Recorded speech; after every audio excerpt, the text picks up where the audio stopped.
Good morning. या लेक्चरला आपण एक नवीन चॅप्टर चालू करणार आहे, that is reproduction.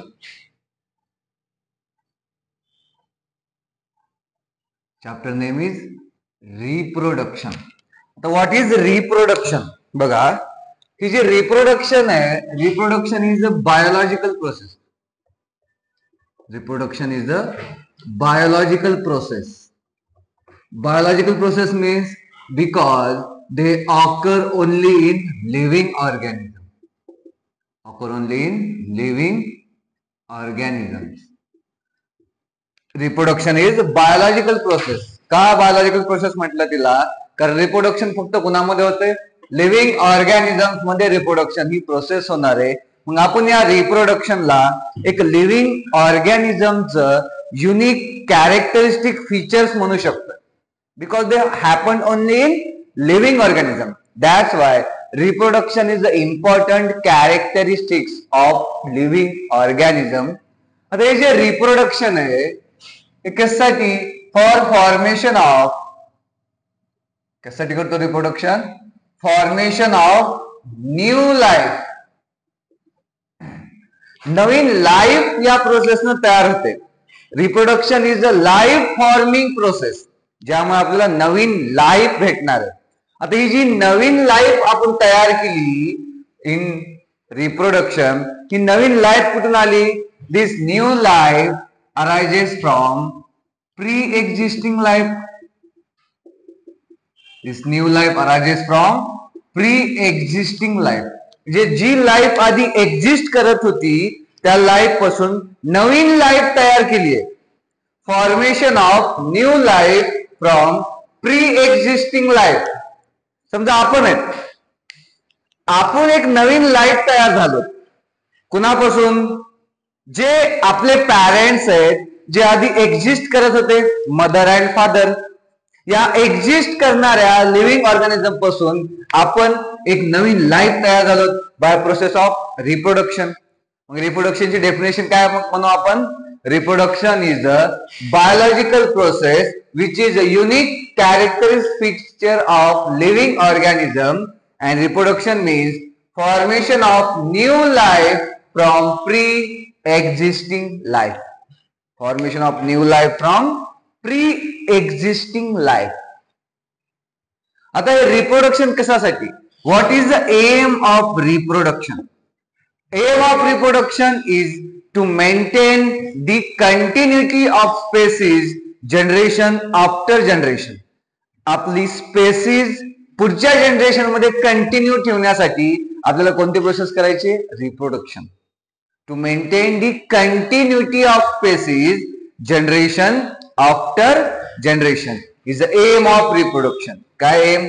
To maintain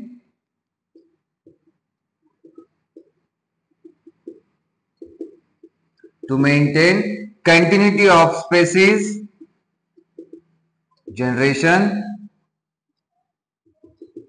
after generation. To maintain continuity of species generation after generation. आपली स्पेसीज पुढच्या जनरेशन मध्ये जर आपल्याला कंटिन्यू ठेवायची असेल तर आपण कोणती प्रोसेस करतो? रिप्रोडक्शन. आता ही जी रिप्रोडक्शन प्रोसेस आहे, ही प्रोसेस फक्त सेम स्पेसीज मध्येच होणार आहे. Occur in same species. म्हणजे रिप्रोडक्शन मध्ये इन्व्हॉल्व होणारे जे काही लिव्हिंग ऑर्गॅनिझम असतील ते कोणत्या स्पेसीसचे असतील? सेम स्पेसीसचे असतील. त्यांची स्पेसीस सेम असेल आणि त्यांच्यापासून तयार होणारा जो नवीन ऑर्गॅनिझम असेल तो पण त्यांच्या स्पेसीसचा असेल. ओके, तो पण त्यांच्या स्पेसीसचा असेल. म्हणजे कॅट पासून कॅट तयार होणार आहे आणि डॉग्स पासून डॉगच तयार होतील. का? कारण त्या प्रोसेस मध्ये सेम स्पेसीज इन्व्हॉल्व झाले. ठीक आहे, समजलं? Reproduction is the biological process.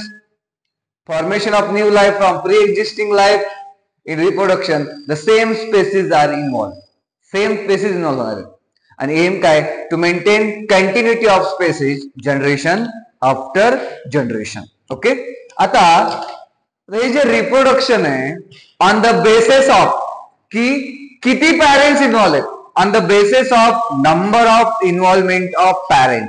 या प्रोसेस मध्ये किती पॅरेंट्स इन्व्हॉल्व्ह झालेत या बेसिसवर आपण रिप्रोडक्शनला 2 टाइप मध्ये डिवाइड करतो. On the basis of number of involvement of parents. किती पॅरेंट्स इन्व्हॉल्व आहेत? Reproduction are 2 types. किती टाइप मध्ये डिवाइड केलं? 2 types. On the basis of number of involvement of parent. किती पॅरेंट्स यामध्ये इन्व्हॉल्व आहेत? पहिले asexual reproduction,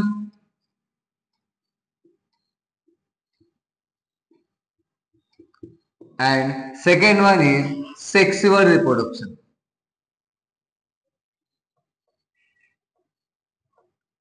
Sexual reproduction and sexual reproduction. हे 2 टाइप्स केले का याच्या बेसिसवर on the basis of number of involvement of parents.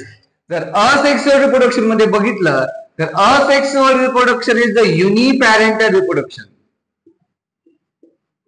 Asexual reproduction is the uniparental means यामध्ये फक्त सिंगल पॅरेंट इन्व्हॉल्व आहे. कसं आहे? Single parent. That's why asexual reproduction is called as uniparental reproduction, ज्यामध्ये सिंगल पॅरेंट इन्व्हॉल्व आहे. And sexual reproduction is the biparental. Sexual reproduction is the biparental reproduction. म्हणजे इथं किती पॅरेंट्स इन्व्हॉल्व आहेत? Involvement of 2 parents. बघा, asexual reproduction is uniparental, sexual reproduction is biparental. बघा, जर parent एकच असेल इन असेक्सुअल रिप्रोडक्शन तर तो नेहमी काय असेल? फिमेल असेल. तो पॅरेंट नेहमी कोण असेल? फिमेल असेल. In case of asexual reproduction एकच पॅरेंट इन्व्हॉल्व आहे, तो नेहमी कोण असेल? फिमेल असेल. पण in case of sexual reproduction कसं आहे? बायपॅरेंटल रिप्रोडक्शन आहे, ज्यामध्ये 2 पॅरेंट्स इन्व्हॉल्व झालेत. त्यामधला एक मेल असेल आणि दुसरा फिमेल असेल. In case of sexual reproduction. जर असेक्सुअल रिप्रोडक्शन मध्ये बघितलं, जर एकच पॅरेंट इन्व्हॉल्व आहे आणि ती जर फिमेल आहे, तर या असेक्सुअल रिप्रोडक्शन मध्ये आपल्याला 2 वेगवेगळे गॅमेट्स तयार करायची गरज आहे का? तर नाही. असेक्सुअल रिप्रोडक्शन मध्ये गॅमेट फॉर्मेशन होतंय का? होत नाही. Asexual reproduction is a uniparental reproduction in which single parents are involved and those single parents काय असेल? Female असेल and without formation of gametes. Gametes तयार होतात का?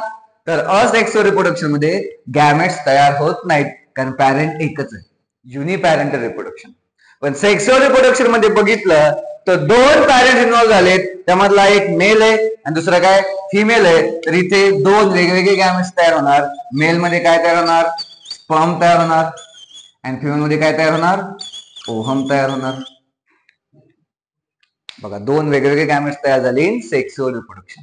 बट असेक्सुअल रिप्रोडक्शन मध्ये नो गॅमेट फॉर्मेशन ऑकर. जर गॅमेट्स तयार झाले नाहीत तर मला सांगा, गॅमेट्स मुळे काय होणार आहे? मेलचे कॅरेक्टर्स आणि फिमेलचे कॅरेक्टर्स एकमेकांसोबत कंबाईन होणार आहेत. जसं सेक्सुअल रिप्रोडक्शन मध्ये झालं. काय झालं? मेल गॅमेट्स स्पर्म आहेत, फिमेल गॅमेट ओव्हम आहेत. स्पर्म मध्ये सगळे मेलचे कॅरेक्टर्स आहेत आणि ओव्हम मध्ये सगळे फिमेलचे कॅरेक्टर्स आहेत. आणि 2 गॅमेट्स जेव्हा फ्यूज होतात काय तयार होतो? झायगोट. या प्रोसेसला आपण म्हणतो fertilisation. Fusion of sperm and ovum leads to formation of zygote is called as fertilisation. म्हणजे सेक्सुअल रिप्रोडक्शन मध्ये फर्टिलायझेशन झाल्याच्या नंतर जो झायगोट तयार होतो, त्या झायगोट मध्ये काही कॅरेक्टर्स मेलचे येतात, काही कॅरेक्टर्स फिमेलचे येतात. का? कारण इथं 2 वेगवेगळ्या गॅमेटचं फ्युजन झालंय. म्हणजे इथं काय आलं? वेगळेपण आलं, व्हेरिएशन आलं. काय आले? व्हेरिएशन. कशामुळं? Due to involvement of 2 parents. म्हणजे जे सेक्सुअल रिप्रोडक्शनचे प्रोडक्ट असतात, जसं की आपल्यामध्ये काही कॅरेक्टर्स आपल्या मदरचे आहेत, काही कॅरेक्टर्स आपल्या फादरचे आहेत. बट आपण एक्झॅक्टली आपल्या मदर सारखे दिसतो का? नाही. एक्झॅक्टली आपल्या फादर सारखे दिसतो का? नाही. दोघांचे कॅरेक्टर्स थोडे थोडे आपल्यामध्ये काय होतात? एक्सप्रेस होतात. म्हणून आपल्यामध्ये काय आले? व्हेरिएशन्स आले, वेगळेपणा आला. पण जर असेक्सुअल रिप्रोडक्शन मध्ये बघितलं तर गॅमेट फॉर्मेशन होत नाहीये. त्यामुळे असेक्सुअल रिप्रोडक्शन मध्ये जे नवीन ऑर्गॅनिझम तयार होतात ते एक्झॅक्ट डुप्लिकेट कॉपी असतात. कुणाची? आपल्या पॅरेंटची. आणि जर तयार होणार नवीन ऑर्गॅनिझम आपल्या पॅरेंटची जर एक्झॅक्ट डुप्लिकेट कॉपी असेल त्याला आपण काय म्हणतो? क्लोन्स. काय म्हणतो? क्लोन्स. आणि clones formation occur in asexual reproduction. हा क्लोन्स आपल्या पॅरेंटची एक्झॅक्ट डुप्लिकेट कॉपी असतो. कशामुळे? कारण इथं गॅमेट्स फॉर्मेशन झालं नाही due to involvement of single parent. Sexual reproduction मध्ये 2 पॅरेंट इन्व्हॉल्व आहेत, 2 गॅमेट्स तयार झाले, त्या गॅमेट्स फ्यूज झाले, झायगोट झाले, तयार झाले आणि काय झाले? व्हेरिएशन्स आले. काय आले? व्हेरिएशन्स आले. ओके. तर या 2 मध्ये कशाच्या बेसिसवर क्लासिफाय केलं ते आपण? On the basis of number of involvement of parent. Asexual मध्ये एकच पॅरेंट आहे, सेक्सुअल मध्ये involvement of 2 parent. Asexual reproduction is a uniparental reproduction and sexual reproduction is a biparental reproduction. Okay. चालू करूया आता asexual reproduction. आता asexual reproduction मध्ये काय काय आपण शिकलो आता? युनिपॅरेंटल रिप्रोडक्शन आहे, एकच पॅरेंट इन्व्हॉल्व होतोय. यामध्ये व्हेरिएशन येतात का asexual reproduction मध्ये? नाही. व्हेरिएशन कशी देतात? सेक्सुअल रिप्रोडक्शन मध्ये. मग asexual reproduction मध्ये काय तयार होतात? क्लोन्स तयार होतात. असेक्सुअल रिप्रोडक्शन मध्ये गॅमेट्स तयार होतात का? तर असेक्सुअल रिप्रोडक्शन मध्ये गॅमेट्स तयार होत नाहीत. बघा आता हे जे असेक्सुअल रिप्रोडक्शन आहे,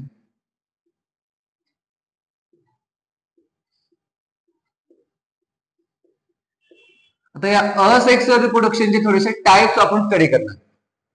ओके. आता लिव्हिंग ऑर्गॅनिझम मध्ये रिप्रोडक्शन होणार आहे हे आपण बघितलं का? Reproduction is a biological process. तर सगळे लिव्हिंग ऑर्गॅनिझम सेम असतील का? नाही. काही लिव्हिंग ऑर्गॅनिझम युनिसेल्युलर असतील तर काही लिव्हिंग ऑर्गॅनिझम मल्टीसेल्युलर असतील. परत सगळेच लिव्हिंग ऑर्गॅनिझम सेम हॅबिटॅट मध्ये राहतात का? नाही. काही लिव्हिंग ऑर्गॅनिझम ॲक्वॅटिक हॅबिटॅट मध्ये राहतात, काही लिव्हिंग ऑर्गॅनिझम टेरेस्ट्रियल हॅबिटॅट मध्ये राहतात. सगळ्या लिव्हिंग ऑर्गॅनिझम मध्ये जी कंडिशन असते ती सेम असते का? नाही. कारण जर ॲक्वॅटिक लिव्हिंग ऑर्गॅनिझम असेल तर त्यामध्ये ऍडॅप्टेशन वेगळे असतील, जर टेरेस्ट्रियल लिव्हिंग ऑर्गॅनिझम असेल त्यामध्ये ऍडॅप्टेशन वेगळे असतील.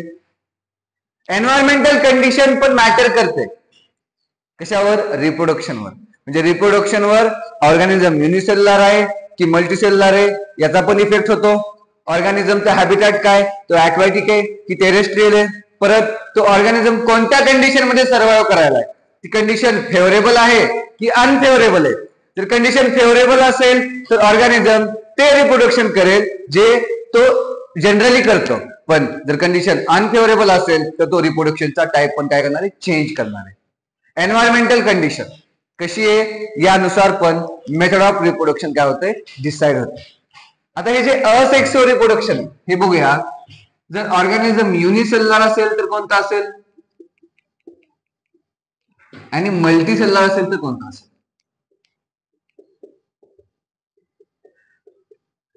बघा जर ऑर्गॅनिझम युनिसेल्युलर असेल म्हणजे ज्याच्या बॉडीमध्ये एकच सेल आहे, ऑर्गॅनिझम जर युनिसेल्युलर असेल तर कोणते कोणते रिप्रोडक्शन करेल? पहिलं binary fission. Binary fission. Binary fission मध्ये काय होणार? एक पॅरेंट बॉडी. आता असेक्सुअल रिप्रोडक्शन आहे म्हणजे एकच पॅरेंट असेल. In case of binary fission एक पॅरेंट बॉडी डिवाइड होणार आणि किती पॅरेंट तयार होणार? किती नवीन ऑर्गॅनिझम तयार होणार? 2. बायनरी फिजन मध्ये काय? समजा ही एक आपली पॅरेंट बॉडी, समजा ही अमिबा आहे. अमिबा. आता पॅरेंट बॉडी एकच आहे.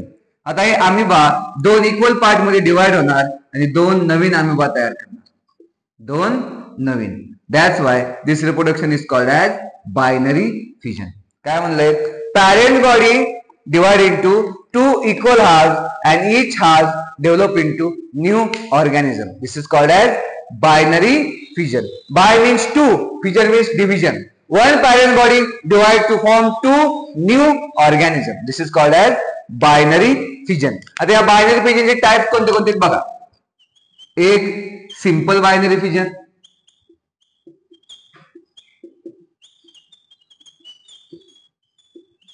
Simple binary fission.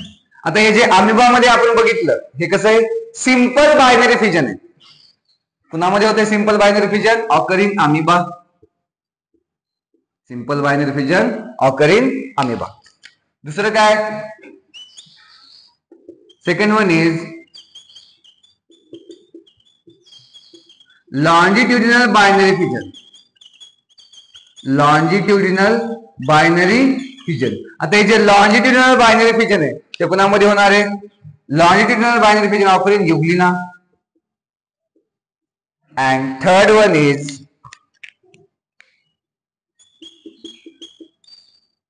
Transverse binary fission.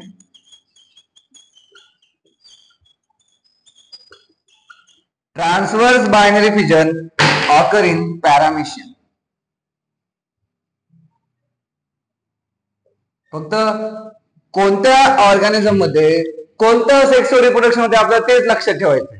Asexual reproduction in unicellular organism, त्यामध्ये आपण शिकलो बायनरी फिजन. एकच पॅरेंट बॉडी आहे आणि ती डिवाइड होऊन दोन नवीन ऑर्गॅनिझम तयार करते. दॅट्स वाय त्याला काय म्हणलो आपण? Binary fission. टाइप किती आहेत? 3 आहेत. Simple binary fission, longitudinal binary fission and transverse binary fission. Simple binary fission occur in amoeba. Longitudinal binary fission occur in euglena. असं होतं, लॉन्जिट्युडिनल प्लेनवर होतं. And transverse binary fission occur in paramecium असं होणार आहे. ओके, समजा आता हा युग्लिना आहे.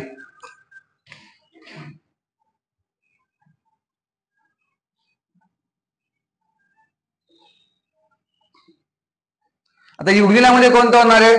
Longitudinal binary fission. म्हणजे असा एक प्लेन बॉडी मधून पास होणार आहे आणि एका युग्लिनाचे किती पार्ट तयार होणार आहेत? 2 पार्ट तयार होणार आहेत.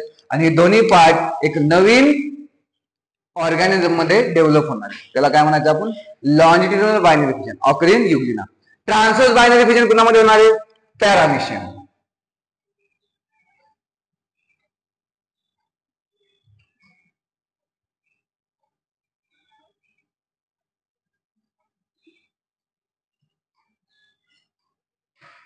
Transverse binary fission occur in paramecium.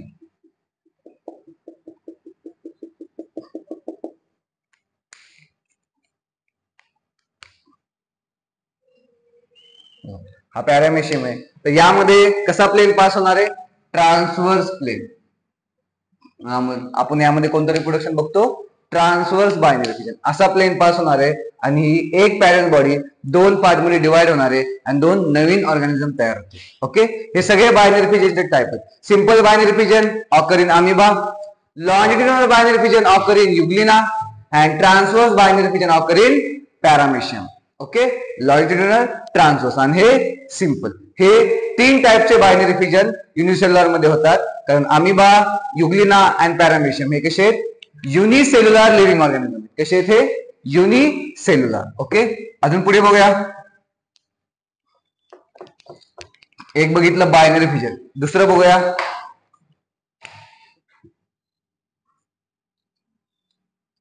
Multiple fission. Multiple fission. Binary fission मध्ये काय होतं? एक पॅरेंट बॉडी डिवाइड होऊन 2 नवीन लिव्हिंग ऑर्गॅनिझम तयार होत होते. याला आपण काय म्हणलं? याला आपण म्हणलं बायनरी फिजन. बट आता मल्टिपल फिजन मध्ये काय? In case of multiple fission बघा, मल्टिपल फिजन मध्ये काय होणार आहे? Multiple means many. आता एका पॅरेंट बॉडी पासून 2 ऑर्गॅनिझम तयार होणार आहेत का? नाही. आता काय होणार आहे? एका पॅरेंट बॉडी पासून 2 न होता किती होणार आहेत? मल्टिपल म्हणजे मेनी. मल्टिपल म्हणजे काय? मेनी. आता एका पॅरेंट बॉडी पासून खूप सारे नवीन लिव्हिंग ऑर्गॅनिझम तयार होणार आहेत. त्याला काय म्हणायचं? Multiple fission. फॉर एक्झाम्पल बघा, अमिबा हा जो अमिबा आहे, आता या अमिबानं जर बायनरी फिजन केलं तर किती अमिबा तयार होणार? नवीन 2. पण आता मल्टिपल फिजन मध्ये काय होणार बघा, हा एक अमिबा, त्याच्यापासून या अमिबाच्या बॉडी मधून खूप सारे फ्रॅगमेंट्स तयार होणार आणि एका अमिबापासून आता खूप सारे मिनी अमिबा तयार होणार. 1 2 3 4 5 6 बघा, 1 2 3 4 5 6.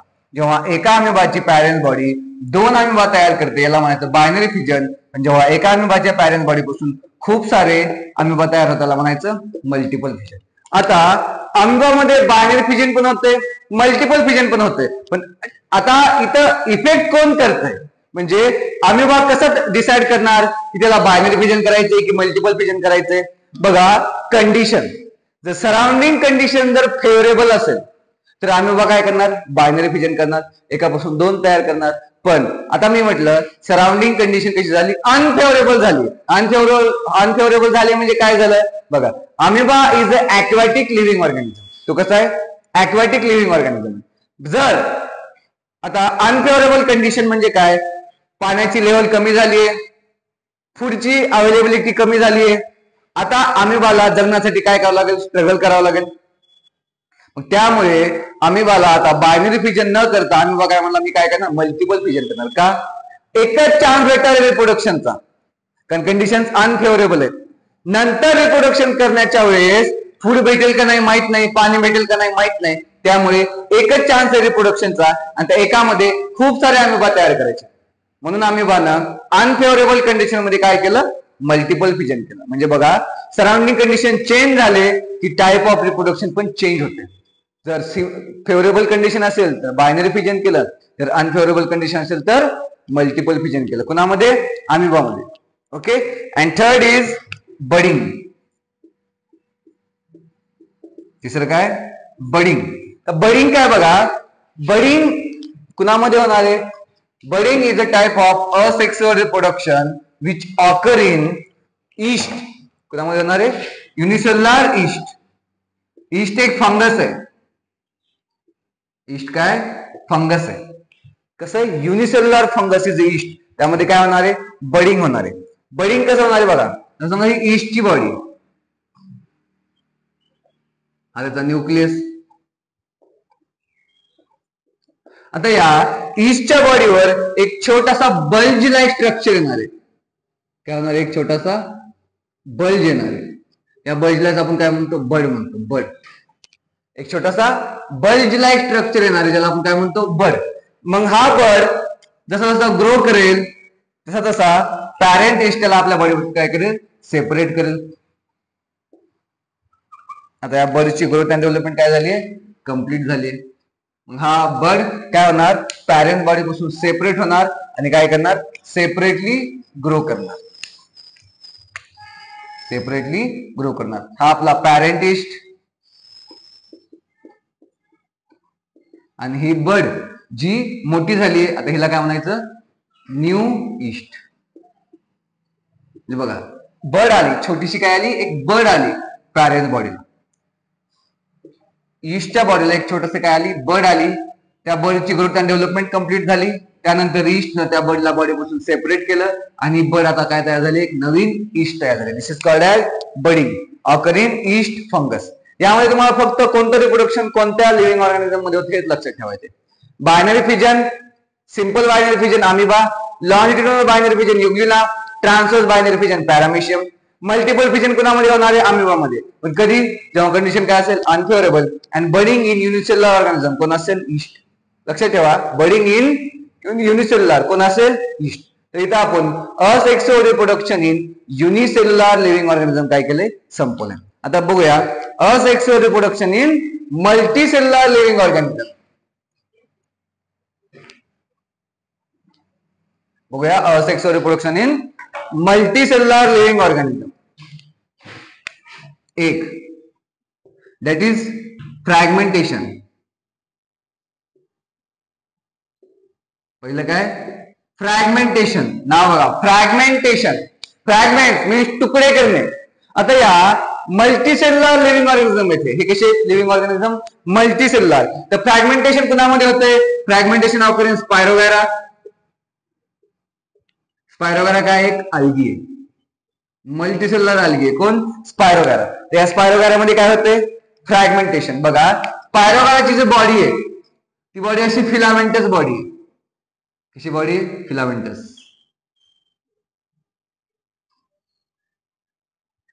आणि बॉडी कशी, मल्टीसेल्युलर आहे. 1 2 3 4 5 6 सेल्स आहेत बॉडी. कशी बॉडी, मल्टी सेल्युलर. आता फ्रॅगमेंटेशन काय, आता ही जी बॉडी आहे स्पायरोगॅराची, फिलामेंटस बॉडी आहे, थ्रेड लाईक बॉडी आहे, तिला काय म्हणतो आपण फिलामेंटस बॉडी. काय होणार, तिथे छोटे छोटे फ्रॅगमेंट्स होणार, छोटे छोटे काय होणार, फ्रॅगमेंट्स होणार. आणि हे जेवढे फ्रॅगमेंट झाले तेवढे नवीन काय तयार होणार, स्पायरोगायरा. जेवढे फ्रॅगमेंट झाले तेवढे नवीन काय तयार होणार, स्पायरोगायरा. यालाच काय म्हणायचं, फ्रॅगमेंटेशन. जेवढे फ्रॅगमेंट झाले तेवढे नवीन काय तयार झाले, spirogyra. This is called as fragmentation. Okay, काय, parent body divided into many fragments and each fragment develop into new organism. बघा, ही जी पॅरेंट बॉडी आहे ती खूप साऱ्या फ्रॅगमेंट मध्ये डिवाइड झाली आणि प्रत्येक फ्रॅगमेंट एका नवीन लिव्हिंग ऑर्गॅनिझम मध्ये काय झालाय, डेव्हलप झालं, कन्वर्ट झालं. Okay, this is called as fragmentation occur in spirogyra. दुसरं बघूया, रिजनरेशन. रिजनरेशन काय कुणामध्ये होतं बघा, रिजनरेशन ऑकर इन प्लॅनेरिया. कुणामध्ये होते, प्लॅनेरिया. तर what is regeneration? Regeneration means regenerate lost part of body. जो बॉडीचा पार्ट लॉस्ट केलाय तो परत रिजनरेट करायचा आहे.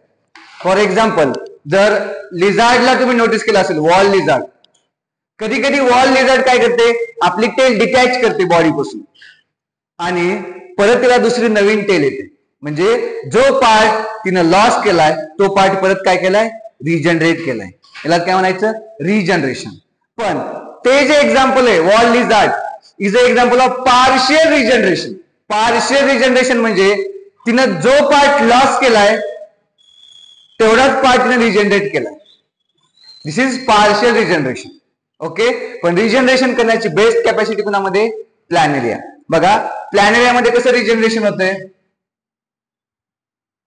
जी बॉडी आहे प्लॅनेरियाची,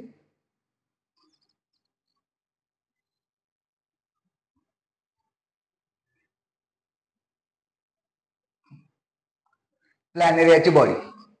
आता या बॉडीला दोन पार्ट आहेत बघा, वरचा पार्ट आहे हेड आणि खालचा पार्ट आहे टेल. वरचा पार्ट कोणता, हेड, आणि खालचा पार्ट कोणता आहे, टेल. तर काय होणार, रिजनरेशन कसं होणार बघा, प्लॅनेरियाची बॉडी दोन पार्ट मध्ये डिवाइड होणार. किती पार्ट मध्ये, दोन पार्ट मध्ये. Body divide into two parts.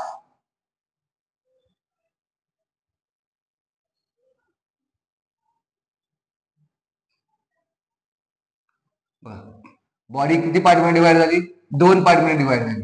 हे हेड आणि हे काय, टेल.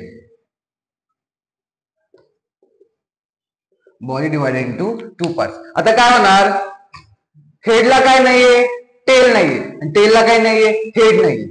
आता काय होणार, जो पार्ट लॉस केलाय, regenerate lost part of body, जो पार्ट लॉस केलाय तो पार्ट परत तयार होणार, तो पार्ट परत तयार होणार. तर बघा, हेडला काय नाहीये, हेडला टेल नाहीये, मग हेडला काय तयार होणार, टेल तयार होणार. आणि टेलला काय नाहीये, टेलला हेड नाही, टेलला काय तयार होणार, हेड तयार होणार. बघा, जो पार्ट लॉस केलाय, हेडनं टेल लॉस केली, हेडनं टेल तयार केली, टेलनं हेड लॉस केलं, टेलनं हेड तयार केलं. म्हणजे असं करून हे दोन नवीन प्लॅनेरिया तयार झाले. दिस इज कॉल्ड ॲज रिजनरेशन. म्हणजे टेलनं हेड रिजनरेट केलं आणि हेडनं टेल रिजनरेट केली. दिस इज कॉल्ड ॲज रिजनरेशन. कोणामध्ये होणार आहे, regeneration occur in planaria. Okay, पुढे जाऊया. परत बडिंग. बघा, परत काय आलंय, बडिंग. आता इथं वेगळे वेगळे युनिसेल्युलर ऑर्गॅनिझम मध्ये पण बडिंग आहे, ते कुणामध्ये होतं, ईस्ट मध्ये. मल्टीसेल्युलर ऑर्गॅनिझम पण काय, बडिंग आहे, पण हे कुणामध्ये होणार आहे, हायड्रामध्ये. कुणामध्ये, हायड्रा. हायड्रामध्ये काय होणार आहे, budding. In multicellular organism is hydra. इथं कन्फ्युजन होऊ नका. तर बडिंग इन युनिसेल्युलर म्हणलं तर ईस्ट, आणि बडिंग इन मल्टीसेल्युलर म्हणलं तर काय येणार आहे, example hydra. 4 that is spore formation. Spore formation. आता स्पोर फॉर्मेशन कुणामध्ये होते, म्युकर, रायझोप्स,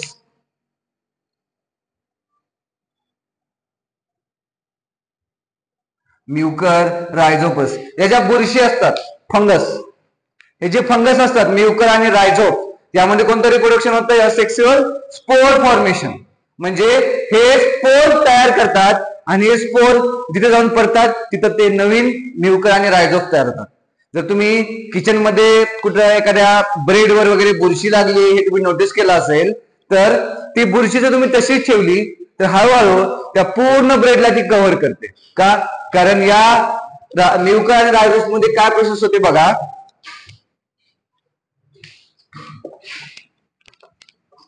हे जे म्युकर आणि रायझोम यांची बॉडी बघा कशी असते. या बॉडीला डोक्यावर एक सर्क्युलर स्ट्रक्चर असते तिला आपण म्हणतो स्पोरेंजिया.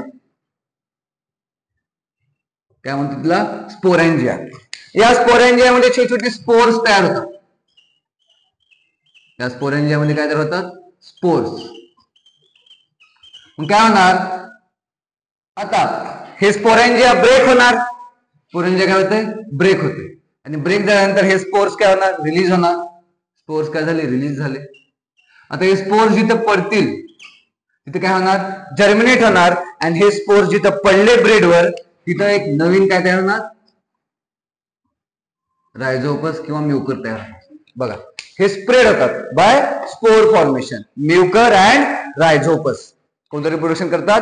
Asexual reproduction. कोणतं? Spore formation. अँड लास्ट आहे व्हेजिटेटिव्ह प्रोपोगेशन.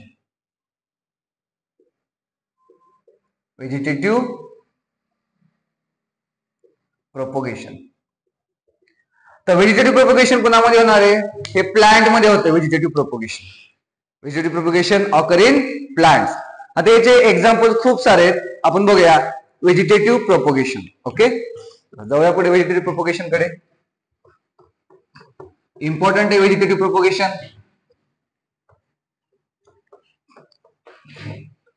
काय बघायचं आपल्याला? Vegetative propagation. आता हे प्लांट मध्ये होणार आहे व्हेजिटेटिव्ह प्रोपोगेशन. म्हणजे प्लांट मध्ये आपण काय करतो? इन जनरली तर आपल्याला एक नवीन प्लांट लावायचे आपण त्याचं सीड यूज करतो. काय यूज करतो? सीड. पण आता in case of vegetative propagation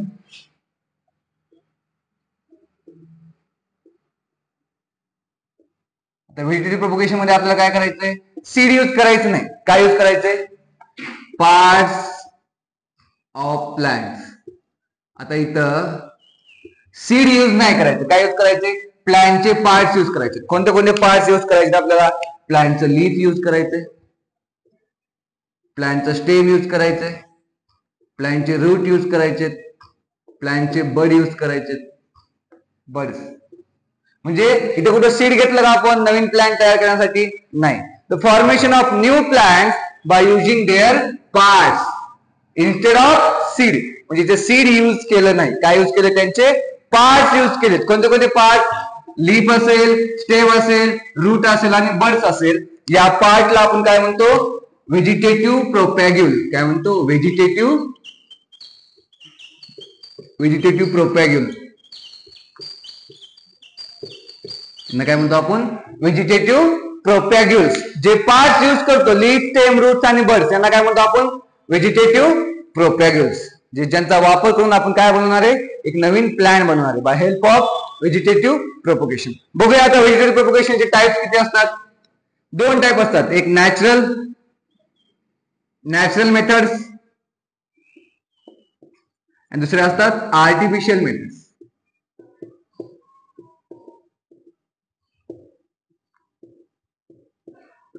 natural method मध्ये काय काय बघा, आपण लीफ वापरतो, स्टेम वापरतो, रूट वापरतो, बड वापरतो. समजा नॅचरल मेथड मध्ये रूट आहे, म्हणजे असं कोणतं प्लांट आहे ज्याचे रूट्स वापरून आपण त्या प्लांटला प्रोड्यूस करू शकतो? तर त्याचं एक्झाम्पल आहे sweet potato. Sweet potato is a route. Sweet potato काय? हे रूट आहे. पण ते रूट जर तुम्ही सॉइल मध्ये पुरलं, त्याला पाणी घातलं, त्या स्वीट पोटॅटो पासून नवीन प्लांट तयार होते. इथे कुठे तुम्ही सीड वापरलं का? नाही. इथे काय वापरले? पार्ट्स वापरले. कोणतं पार्ट? रूट. त्यांना काय म्हणतो आपण? Vegetative propagation. Second, vegetative propagation by stem. आता इथे तुम्हाला प्लांटचं स्टेम वापरून नवीन प्लांट तयार करायचे. हे तुम्ही कुणामध्ये करताय बघा? रोज तुम्हाला जर गुलाब लावायचा असेल, गुलाब, तर इथे तुम्ही काय यूज करताय? त्याची स्टेम यूज करताय, स्टेम कट करताय आणि सॉइल मध्ये काय करून टाकताय, पुरून टाकताय. ओके, स्टेम मध्ये काय रोज. अजून कोणाचं स्टेम वापरताय तुम्ही, शुगर केन. शुगर केनचे पण काय वापरले तुम्ही, स्टेमच वापरले. In case of rose and sugar केन. तुम्ही शुगर केन लावताना काय करताय, शुगर केनचे स्टेम कट करताय आणि ज्याच्यावर छोटीशी बड असते तेच तुम्ही काय करताय, पुरताय सॉइल मध्ये. ओके, अजून काय, रूट झालं, स्टेम झालं, अजून काय, लीफ. लीफ असं कोणतं प्लांट आहे ज्याचे लीफ वापरून तुम्ही नवीन प्लांट तयार करू शकता, दॅट इज ब्रायोफायलम. ब्रायोफायलम पर्णफुटी. जे जे लीफ असतात त्या लीफच्या मार्जिनवर छोटे छोटे बर्ड्स असतात. मग हे बर्ड्स सॉइलला कनेक्ट झाले किंवा या बर्डचा कॉन्टॅक्ट सॉइल सोबत आला, या बर्ड्स मधून रूट्स येतात आणि नवीन लीफ येतात. मग जर तेवढीच बर्ड काढून तुम्ही सॉइल मध्ये लावली त्यापासून नवीन ब्रायोफायलमचं झाड तयार होणार. इथं काय वापरले, लीफ वापरले ब्रायोफायलम मध्ये. रोज आणि शुगर केन मध्ये काय वापरले, स्टेम वापरले. स्वीट पोटॅटो मध्ये काय वापरले, रूट्स वापरले. And last birds. तर कोणते प्लांट्स आहेत ज्यामध्ये तुम्ही बर्ड्स वापरतात, जसं की पोटॅटो. बघा पोटॅटो, जे पोटॅटो आहे, पोटॅटो, या पोटॅटो असे छोटे छोटे स्ट्रक्चर असतात, आईज, ज्याला आपण काय म्हणतो, आईज म्हणतो. आणि या आईज मध्ये असे छोटे छोटे बर्ड्स असतात. रेड कलरचे काय असतात, बर्ड्स. तर चुकून तुमच्याकडून या पोटॅटोवर थोडंसं पाणी पडलं तर तुम्ही नोटीस केलं असेल, इथून छोटे छोटे लीफ वर येतात, छोटे छोटे रूट्स येतात. मग जर एवढाच पोर्शन तुम्ही कट करून लावला तर न्यू पोटॅटोचं प्लांट तयार होतं. इथे तुम्ही काय वापरले, बर्ड्स वापरले. त्याला काय म्हणतो आपण, आईज म्हणतो. आईज मध्ये बर्ड असतात. ओके, तर बघा हे सगळ्या व्हेजिटेटिव्ह प्रोपगेशनच्या कोणत्या मेथड आहेत, natural method. By roots in sweet potato, by stem in rose and sugar cane, by leaf in bryophyllum. Birds, potato किंवा शुगर केन लिहू शकता तुम्ही, पोटॅटो किंवा शुगर केन. आता आर्टिफिशियल मेथड्स फक्त तुम्हाला नावं सांगतो, ते एक्झाम मध्ये काय येत नाही. आर्टिफिशियल मेथड्स कोणत्या कोणत्या असतात, कटिंग, म्हणजे एखाद्या प्लांटचा तुम्ही कोणताही पार्ट यापैकी कट करू शकताय आणि ते सॉइल मध्ये लावू शकता. पण हे तुम्ही आर्टिफिशियली केलं. हे नॅचरली पण होत आहे, पण इथं आर्टिफिशियली तुम्ही कट केलेलं लावलंय. दुसरं काय, grafting. Second artificial method of vegetative propagation is grafting. Third method is layering.